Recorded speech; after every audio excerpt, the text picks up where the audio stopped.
When last did you visit an art gallery? I haven't been in a while, but if you're more sophisticated than I am, you probably go often. I think art galleries are amazing places, isn't it? They're a display of human genius, creativity, and talents. I mean, whenever you look at a painting, you can't help but be amazed at the genius or creativity of the artist who painted it. And whenever we walk and approach the painting, we never kiss it, congratulate it. We check out what the signature says, and hopefully we can identify the artist. I mean, imagine walking into a sophisticated art exhibition with some political works, and you approach the spear and kiss it. No pun intended, of course. You wouldn't do that. You'd ask, who is the genius who's put this all together? Because the artwork says something about the painter, the creativity, the beauty of it. It helps you glorify and appreciate the genius behind it. So this video is about doctrine of revelation. And the doctrine of revelation is the teaching that God reveals himself to humanity. As Christians, we don't believe in a God who is aloof and hidden, who we've got to try hard to seek out in all sorts of mysterious spiritual ways. But we've got a God who cares enough to reveal himself, who seeks us out, and who has spoken into human history, who has acted and explained those actions, and he's recorded these explanations in his word, the Bible. So as Christians, we believe that God still speaks today. If you ask me where he speaks, obviously I'll point you to the Bible.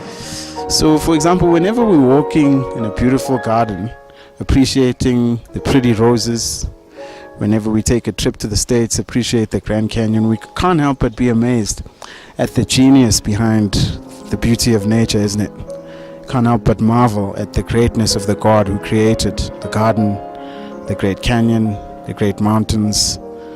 Creation testifies to the brilliance of God, and that is called general revelation. It's where, through observing creation, we realize there must be a God behind it.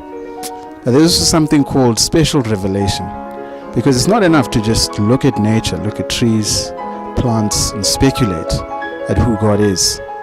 We need an explanation of who he is through his word, and that is what special revelation is. It's God writing the Bible to explain himself, to explain who exactly he is.